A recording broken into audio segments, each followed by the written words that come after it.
Hey everyone, welcome to शिक्षा with दीक्षा। तो जैसा कि आप देख पा रहे होंगे कि आज का जो टॉपिक होने वाला है वो होने वाला है बैकवर्ड चिल्ड्रन पे, जिसको हम स्लो लर्नर भी बोलते हैं। तो ये जो टॉपिक है ये बहुत इंपॉर्टेंट है टैट के पर्सपेक्टिव से। अगर आप बीएड कर रहे हैं या जेबीटी या डीएलएड कर रहे हैं या फिर एमएड कर रहे हैं या फिर एमए इन एजुकेशन कर रहे हैं तो उसमें ये टॉपिक एक्सप्लिसिटली मेंशन्ड है। तो ये टॉपिक जो है हम बोल सकते हैं कि टेट और नेट के पर्सपेक्टिव से भी इम्पोर्टेंट है।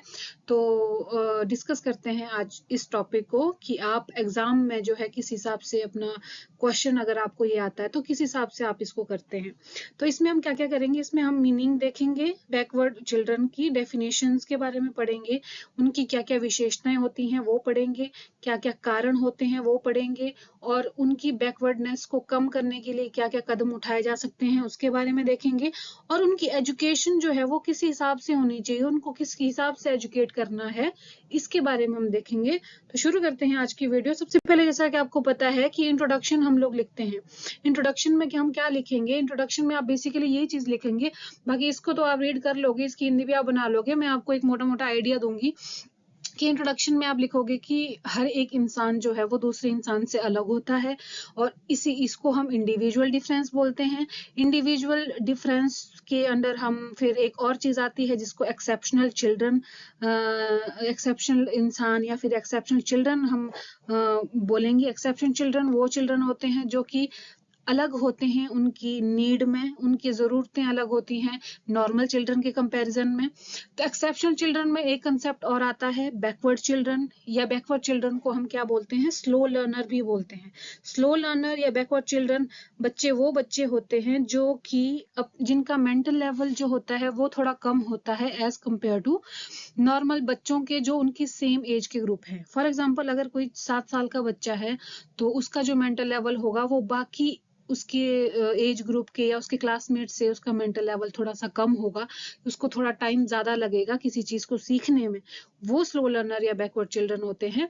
तो उसमें फिर आप ये भी ऐड कर सकते हैं कि अगर आप एक टीचर हैं और आप क्लास में टीच कर रहे हैं तो ये जरूरी नहीं है कि सभी बच्चे जो हैं सेम स्पीड से सीखें। कुछ बच्चे जल्दी ग्रैस्प कर लेते हैं और कुछ बच्चों को थोड़ा टाइम लगता है सीखने में। तो वो बच्चे जो थोड़ा टाइम लेते हैं सीखने में नॉर्मल बच्चों के कंपैरिजन में, उन्हें हम स्लो लर्नर बोलते हैं। ये आप इंट्रोडक्शन में ऐड करेंगे, राइट। उसके बाद मीनिंग में जाएंगे। तो मीनिंग ऑफ बैकवर्ड चिल्ड्रन या स्लो लर्नर की बात करें, मीनिंग में सबसे पहले तो आपको ये इलेबोरेट करना होता है जो वर्ड है वो हमें क्या बताता है। जैसे बैकवर्ड चिल्ड्रन हम जैसे कि नाम से पता चल रहा है कि बैकवर्ड चिल्ड्रन वो बच्चे होते हैं वो जो थोड़ा पीछे रह जाते हैं नॉर्मल बच्चों के, या फिर उनकी एज ग्रुप के बच्चों से थोड़े पीछे रह जाते हैं एजुकेशनल अचीवमेंट में या एकेडमिक अचीवमेंट में, राइट। और स्लो लर्नर का मतलब ये हुआ, स्लो लर्नर मतलब कि जो लर्निंग में थोड़े स्लो हैं अपने एज ग्रुप के बच्चों से, वो स्लो लर्नर कहलाते हैं, ठीक है।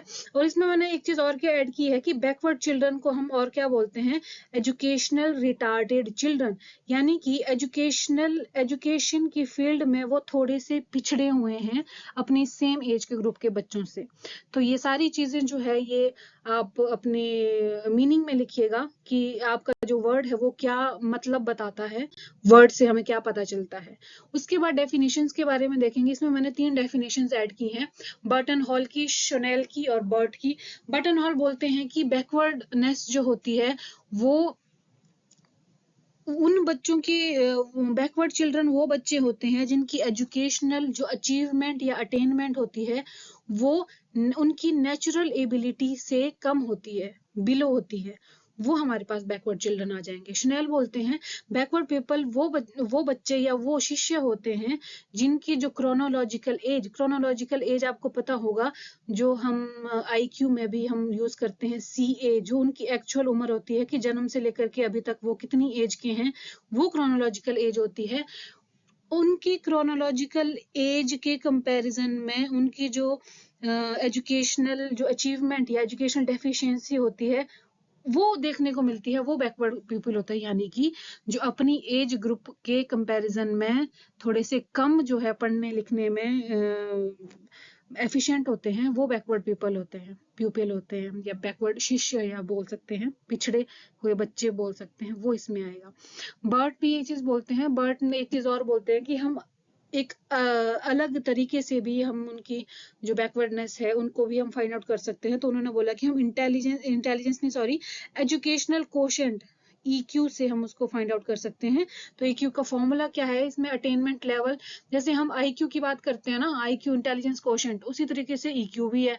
IQ कैसे फाइंड आउट करते थे, MA/CA divided by MA divided by CA multiply by 100। उसी तरीके से EQ भी फाइंड आउट करेंगे, अटेनमेंट लेवल कि उसका जो अचीवमेंट लेवल है वो क्या है, उसकी एक्चुअल उम्र क्या है, मल्टीप्लाई बाय 100। तो इस तरीके से हम इंटेलिजेंस को, सॉरी, एजुकेशनल क्वोशंट को भी फाइंड आउट कर सकते हैं।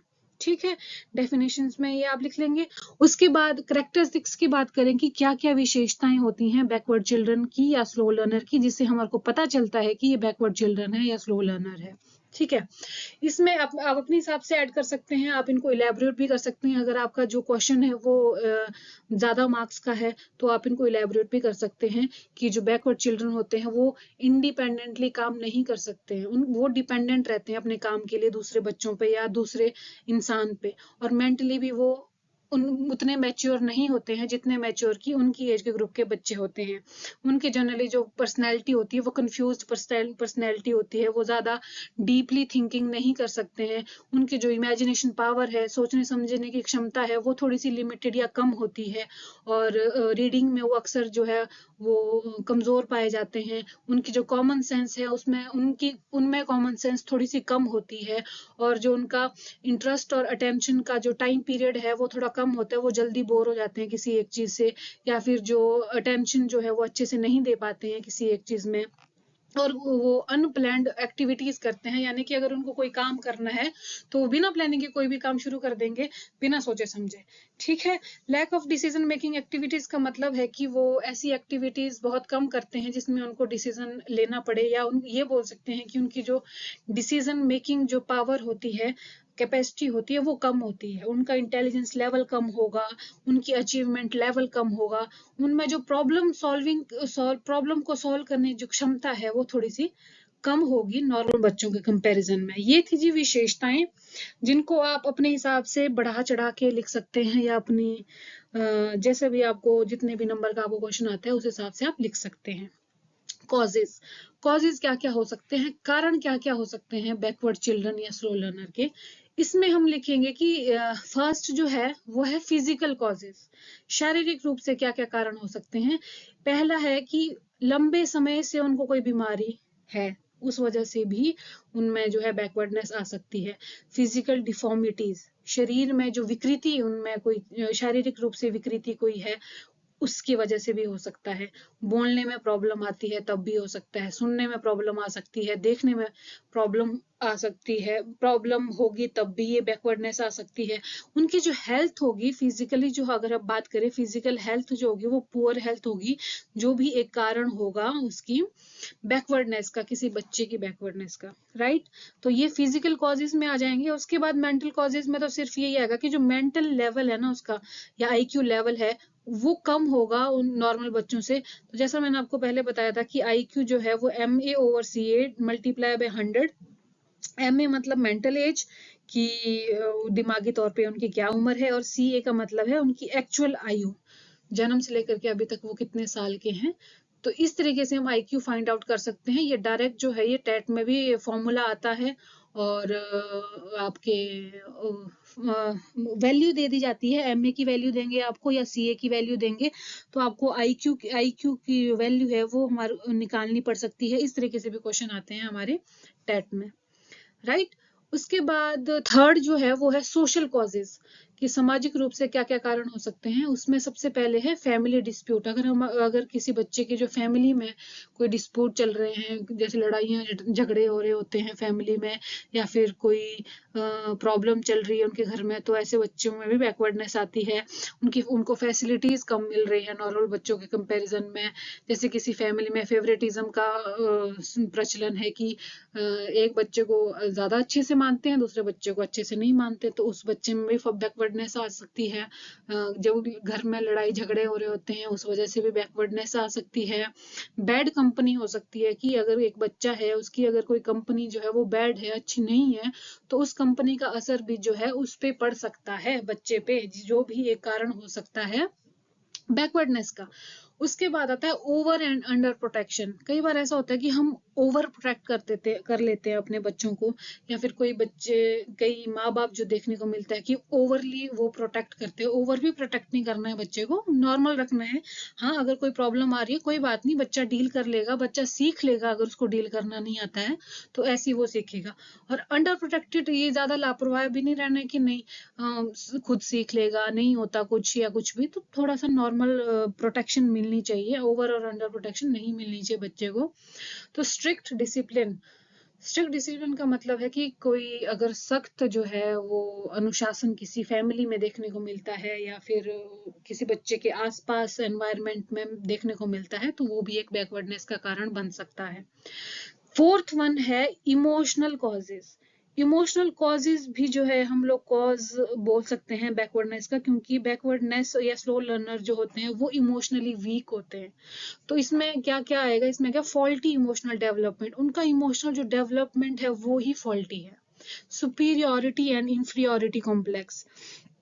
सुपीरियोरिटी कॉम्प्लेक्स का मतलब हुआ कि कई बच्चे वो अपने आप को कुछ ज्यादा ही समझते हैं, उस वजह से भी आ सकती है। कई बच्चे जो अपने आप को कुछ भी नहीं समझते कि मैं तो कुछ भी नहीं हूँ, मेरे को तो कुछ भी नहीं आता, मैं तो ये नहीं कर सकता, मैं तो वो नहीं कर सकता। तो वो ये दोनों कॉम्प्लेक्सेस जो हैं इनकी वजह से भी जो बैकवर्डनेस है वो आ सकती है। लैक ऑफ लव, प्यार की कमी की वजह से भी हो सकता है। अटेंशन अगर हम बच्चे को नहीं दे रहे हैं तो भी बैकवर्डनेस आ सकती है। या अगर हम प्रॉपर मोटिवेशन बच्चे को नहीं दे रहे हैं तो भी बैकवर्डनेस जो है वो आ सकती है बच्चे में। तो ये डिफरेंट 4 टाइप की हमने कॉज पढ़े बैकवर्डनेस के। आई होप आपको समझ में आ गए होंगे। उसके बाद आता है मेजर्स टू प्रिवेंट बैकवर्डनेस, कि हम बैकवर्डनेस को किस तरीके से रोक सकते हैं। ठीक है, सबसे पहले तो हमारे को ये माइंड में रखना है कि अगर कोई जेनेटिक प्रॉब्लम है उसको हम कंट्रोल नहीं कर सकते हैं। ठीक है, हम उन्हीं चीज को कंट्रोल कर सकते हैं जो या तो शारीरिक रूप से हो, या हमारे को सामने से लग रहा है कि नहीं इस तरीके से ये चीज हो रही है तो हम उस चीज को रोक सकते हैं, जिस वजह से कोई पर्टिकुलर प्रॉब्लम नहीं हो। तो वो चीज हम कर सकते हैं। तो जैसा फर्स्ट में आप देख रहे होंगे कि सबसे पहले तो हम फिजिकल डिफेक्ट जो बच्चे में है कि शारीरिक रूप से उसमें क्या क्या विकृति है उसको सबसे पहले डायग्नोज करेंगे, पहले उसको देखेंगे, आइडेंटिफाई करने की कोशिश करेंगे, और उसके लिए क्या क्या प्रॉपर ट्रीटमेंट हो सकता है वो करने की कोशिश करेंगे। राइट। दूसरे पॉइंट में हम क्या करेंगे, बैलेंस्ड डाइट। एक बच्चे अगर उसमें फिजिकल वीकनेस है ना, शारीरिक रूप से अगर बच्चा कमजोर है तो उसकी बैलेंस्ड डाइट होनी हम कैसे उसको रिमूव कर सकते हैं, बैलेंस्ड डाइट से और प्रॉपर फिजिकल एक्सरसाइजेस से उसको हम रिमूव कर सकते हैं। ठीक है। उसके बाद थर्ड पॉइंट में मैंने क्या लिखा है कि find out their IQ level को फाइंड आउट करना है कि उनका जो आईक्यू लेवल क्या है, वो कितना है, और उसी हिसाब से जो है हमारे को क्या क्या रेमेडीज उसके लिए क्या क्या कर सकते हैं बच्चे के लिए, वो उसके बारे में हमारे को जानना है और वो अप्लाई करना है। ठीक है। उसके बाद है एनवायरमेंटल फैक्टर। अगर उस बच्चे का बैड एनवायरमेंटल फैक्टर है तो उसे हमारे को रिमूव करना है और उसको हमारे को हेल्दी एनवायरनमेंट प्रोवाइड करना है। इस तरीके से भी हम बैकवर्डनेस को बचा सकते हैं। और उसके बाद है curriculum should be constructed according to the capacities of the children. जो करिकुलम है वो हम इसी हिसाब से कंस्ट्रक्ट कर सकते हैं कि जो बच्चे स्लो लर्नर है उनको थोड़ा सा माइंड में रख के, स्लो लर्नर के मेंटल लेवल के अकॉर्डिंग भी करिकुलम में चीजें होनी चाहिए। हम ये नहीं बोलते कि पूरा का पूरा करिकुलम ही उनके अकॉर्डिंग हो, नहीं, करिकुलम इस हिसाब से होना चाहिए कि उसमें सभी बच्चे इंक्लूडेड हो, गिफ्टेड बच्चे भी हो, स्लो लर्नर भी हो, बहुत सारी डेफिशिएंसी जो बच्चों में होती है उस सभी बच्चों के अकॉर्डिंग जो है करिकुलम कंस्ट्रक्ट होना चाहिए। ठीक है। Establishment of special classes. Special classes, backward जो चिल्ड्रन होते हैं, स्लो लर्नर होते हैं, उनको स्पेशल क्लासेस प्रोवाइड कर किए जा सकती है, स्पेशल स्कूल्स जो है उनके लिए हो सकते हैं, ताकि उनमें वो इनफीरियोरिटी कॉम्प्लेक्स ना है कि नहीं इस मेरे को तो नॉर्मल बच्चों से कम पढ़ना पढ़ना आता है, या फिर नॉर्मल बच्चे जो है ये तो मुझसे ज्यादा पढ़ने में ही इस वजह से भी जो है वो जो स्लो लर्नर है वो ज्यादा स्लो जो लर्न करना शुरू कर देता है। प्रोविजन ऑफ एजुकेशनल गाइडेंस, उनको प्रॉपर एजुकेशनल गाइडेंस प्रोवाइड होनी चाहिए ऐसे बच्चों को जो बैकवर्ड चिल्ड्रन है। गाइडेंस से भी बच्चे थोड़ा मोटिवेट होते हैं, या प्रॉपर मोटिवेशन उनको टाइम टू टाइम दी जानी चाहिए टीचर के थ्रू, या स्पेशल साइकोलॉजिस्ट को बुलाया जाना चाहिए। तो ये है जी, हम किस तरीके से बैकवर्डनेस को जो है वो उनकी उसकी रोकथाम कर सकते हैं। ठीक है, नेक्स्ट है एजुकेशन ऑफ बैकवर्ड चिल्ड्रन, कि हम किस तरीके से बैकवर्ड चिल्ड्रन या स्लो लर्नर को एजुकेट कर सकते हैं। Find out causes of backwardness, सबसे पहले तो जैसे हमने उसमें प्रिवेंशन में भी देखा कि सबसे पहले तो हमारे को उनकी बैकवर्डनेस को ही पहचानना है कि क्या कारण है, उस कारण के अकॉर्डिंग फिर हमारे को अपने जो तरीके हैं वो अपनाने हैं। कंट्रोलिंग नेगेटिव एनवायरमेंटल फैक्टर जो नेगेटिव एनवायरमेंट फैक्टर है या फिर अनहेल्दी एनवायरमेंट फैक्टर है उसको कंट्रोल करना है। इंडिविजुअली जो है बच्चे को अटेंशन मिलनी चाहिए, उसको लगना चाहिए कि नहीं मैं भी एग्जिस्ट करता हूँ स्कूल में कहीं ना कहीं, क्लास में कहीं ना कहीं। Taking help for educational psychologist की हेल्प लेनी चाहिए, स्पेशल क्लासेस उनके लिए होने चाहिए या स्पेशल स्कूल्स उनके लिए होने चाहिए। रेगुलर अटेंडेंस होनी चाहिए, पता तो चले कि बच्चा जो है वो प्रॉपर स्कूल में आ रहा है कि नहीं आ रहा है, कि हम ऐसे ही उसको बैकवर्ड या स्लो लर्नर बोल रहे हैं। कोई बच्चे होते हैं कि जो क्लास अटेंड ही नहीं करते हैं, और फिर हम बोलते हैं कि ये तो स्लो लर्नर है, सीखेगा कहाँ से जब क्लास में आएगा ही नहीं। तो रेगुलर अटेंडेंस जो है हमारे को चेक करते रहना है। स्पेसिफाइड करिकुलम ऐसे बच्चों के लिए होना चाहिए, स्पेशल टीचिंग मेथड होना चाहिए कि उनका जो पढ़ाने का तरीका है उन बच्चों का स्पेशली वो थोड़ा सा उनके अकॉर्डिंग होना चाहिए। एग्जामिनेशन सिस्टम में भी उनके मेंटल लेवल को थोड़ा सा ध्यान में रखना चाहिए। प्रोविजंस फॉर गाइडेंस सर्विसेज उनको टाइम टू टाइम प्रोवाइड होनी चाहिए। अफेक्शनेट एटीट्यूड, उनकी तरफ हमारे को प्यार दिखाना है, उनकी तरफ हमारे को पॉजिटिव एटीट्यूड दिखाना है कि नहीं उनको, ताकि उनको ऐसा ना लगे कि नहीं टीचर्स तो हमारे से अच्छे से बात नहीं करते। अक्सर देखा जाता है कि जो टीचर्स हैं वो थोड़ा सा स्लो लर्नर की तरफ हार्शली बिहेव करते हैं, जो कि अच्छा नहीं है। हमें ये ध्यान में रखना पड़ेगा कि उनका जो मेंटल लेवल है वो इंसान जो है वो अपने मेंटल लेवल के अकॉर्डिंग ही काम करता है। ये हमारे को थोड़ा सा माइंड में रखना पड़ेगा कि जितना उसका मेंटल लेवल होगा वो उस हिसाब से एक्ट करेगा, या उसके एक्शंस जो होंगे वो उस हिसाब से होंगे। तो हमें उस हिसाब से सोचना चाहिए कि नहीं इसमें इतना ही दिमाग है या इतना ही सीख पा रहा है, इस वजह से ये ऐसा हो रहा है। एक्स्ट्रा अटेंशन देने की जरूरत है ऐसे बच्चों को, और सिंपल वे में टीचिंग होनी चाहिए और स्मॉल स्टेप्स में टीचिंग होनी चाहिए। उनका जो फॉर एग्जांपल एक यूनिट है उसको हमारे को कम्प्लीटली नहीं पढ़ाना है, उसको हमारे को पहले उसका 1/4 पार्ट लेना है, या फिर अगर छोटा कोई टॉपिक है तो उसमें हमारे को हाफ लेना है उसका। तो इस तरीके से स्मॉल स्मॉल स्टेप्स में जो है वो बच्चों को पढ़ाया जाना चाहिए। ठीक है, उसके बाद लास्ट में जैसा कि आपको पता है कंक्लूजन होता है। तो कंक्लूजन में आप क्या लिखेंगे, जो भी आप समझे हैं वो लिखेंगे ऊपर के डिस्कशन से।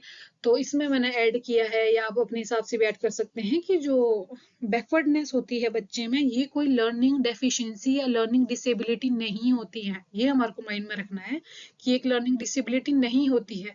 वो सीखते हैं काम को, ऐसा नहीं वो सीखते नहीं है, वो सीखते हैं काम को, पर थोड़ा स्लो सीखते हैं। अपनी एज के ग्रुप के बच्चों के कंपैरिजन में थोड़ा सा स्लो सीखते हैं। तो ये हमारे को थोड़ा सा माइंड में रखना है। और हमारे को एज अ टीचर जो है हमारे को जो लेसन प्लान जब हम बनाते हैं क्लास में जाने से पहले किसी टॉपिक पे, तो लेसन प्लान इस हिसाब से बनाया जाना चाहिए ताकि हम अटेंशन या फिर ध्यान दे सकें ऐसे बच्चों पे भी जो बैकवर्ड चिल्ड्रन होंगे या स्लो लर्नर होंगे। ठीक है, और जो जो हमारे बस में होगा हमें वो नेसेसरी जो है स्टेप्स जो है वो उन बच्चों को एजुकेट करने के लिए है, पढ़ाए जाने चाहिए। कई बार ऐसा होता है कि स्लो लर्नर या जो बैकवर्डनेस है वो उसको हम कम कर सकते हैं अगर हम अच्छे स्टेप्स उठाएं उन बच्चों के रिगार्डिंग। तो ये आपका सारा का सारा कंक्लूजन में आएगा। तो दैट्स इट। ये थी जी हमारी बैकवर्डनेस या फिर बैकवर्ड चिल्ड्रन या स्लो लर्नर पे जो वीडियो। आई होप आपको ये अच्छी लगी होगी या आपके लिए ये हेल्पफुल हुई है तो आप इस वीडियो को लाइक ज़रूर करें। अगर आप इसमें कुछ ऐड करना चाह रहे हैं और तो आप कमेंट बॉक्स में मुझे कमेंट कर सकते हैं। अगर आप मेरे चैनल पर नए हो तो आप मेरे चैनल को सब्सक्राइब कर सकते हैं।